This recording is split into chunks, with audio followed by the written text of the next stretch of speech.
Hello mga te! Alam kong wala kayong pake pero samahan niyo ako sa mga ganap ko ngayon. Kaya naman, let's go!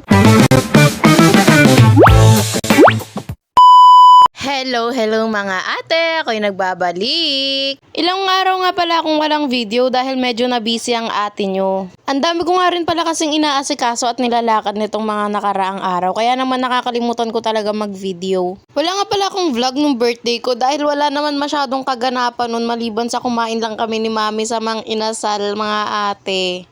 Spaghetti na nga lang din pala niluto ni mami for our dinner nung time na yon para naman may handa kahit papaano, 'di ba? Kaya nga pala wala akong masyadong upload nitong nakaraang araw dahil nga sabi ko nabisi ako kakaasikaso ng requirements ko. At syempre dahil nga grade 12 tayo, inaasikaso ko yung mga requirements ko para sa mga scholar.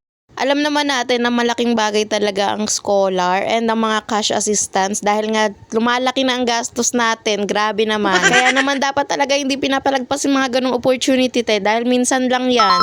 Kaya kahit grabe yung init at pagod na dadanasin mo makapasa lang ng requirements ay talagang gagawin mo para lang makapasa dahil sayang naman yung opportunity na yun, 'di ba? Dahil di naman tayo anak ng kontraktor ay palagan na natin yung mga cash assistance na yan, talaga naman. Kaya kayo guys, kung may mga ganyang opportunity ay talagang i-grab nyo na para naman di masayang, 'di ba? Sa dami ko ang daldal hindi ko na pala naipakita sa inyo yung mga ginawa ko sa video na to. Itong vlog nga lang pala natin ngayon is konting update lang naman sa mga nangyayari sa akin lately dahil ngayon talagang di nag-upload ang babae. Itong video nga na to kahapon pa, hindi ko lang agad na-edit dahil nakatulog na siya kaagad.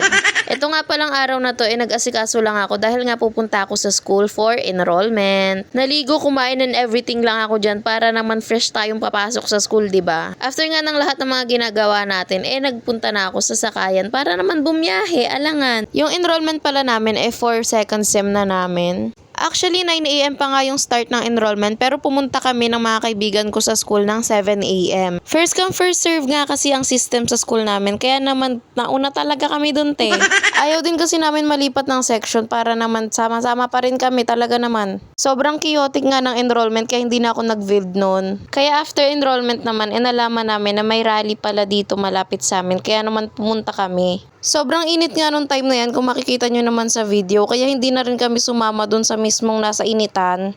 Bumalik na nga lang pala kami sa 7-Eleven para mag-charge yung mga kaibigan ko. Grabing pagpipigil nga yung ginagawa ko dyan dahil nga naman yung bench ay nakatapat dito sa mga chichirya. Grabe talaga. Talagang araw-araw naming pagsubok yan. After nga mag-charge ng mga kaibigan ko sa 7-Eleven umuwi na rin kami dahil napakainit na talaga sobrang init na talaga niyan. Antok na nga rin pala kasi ako nung time niyan kaya naman I decided na hilamusan ko na yung mukha ko at tanggalan na ang makeup. Mahalaga nga talaga na tanggalin natin yung mga makeup natin bago tayo matulog para naman hindi ma-irritate ang skin. Hapon pa nga lang nung time na yan pero kasi antok na talaga ako kaya kailangan ko nang tanggalin yung makeup ko para makatulog ako ng dire-diretso. At dahil nga naarawan at sobrang napagpawisan tayo, nagpalit na rin muna ako ng damit para naman mas komportable akong matutulog, 'di ba? Matutulog na nga sana ako nang mapansin ko na sobrang kalat ng kwarto. Grabe talaga. Hindi nga ako mapakali pag yung kwarto yung makalat. Kaya naman imbis na matulog talagang naglinis muna ako. Grabe. Hindi ko na nga rin talaga alam kung saan ko kinuha yung energy ko niyan dahil pagod na nga din ako niyan. Basta naglinis na lang ako dahil ang kalat talaga ng kwarto. Di rin naman kasi comfortable yung kama pag medyo maaligas-gas siya at parang may buhangin-buhangin. Kaya kailangan talaga palaging pagpagan yung kama para naman maayos yung tinutulugan natin, 'di ba? Ito nga pala yung pinaka-kinakainisan ko dito sa kwarto namin, yung mga tambak na damit. Ito nga mga damit na to sa amin dalawa ng kapatid ko.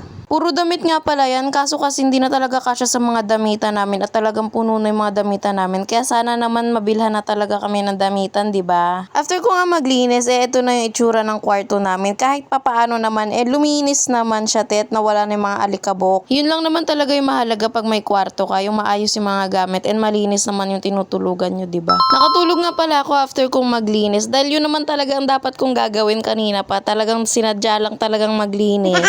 Siya hanggang dito na lang muna. Balik kayo ha. Please like, share, and follow my page. Bye!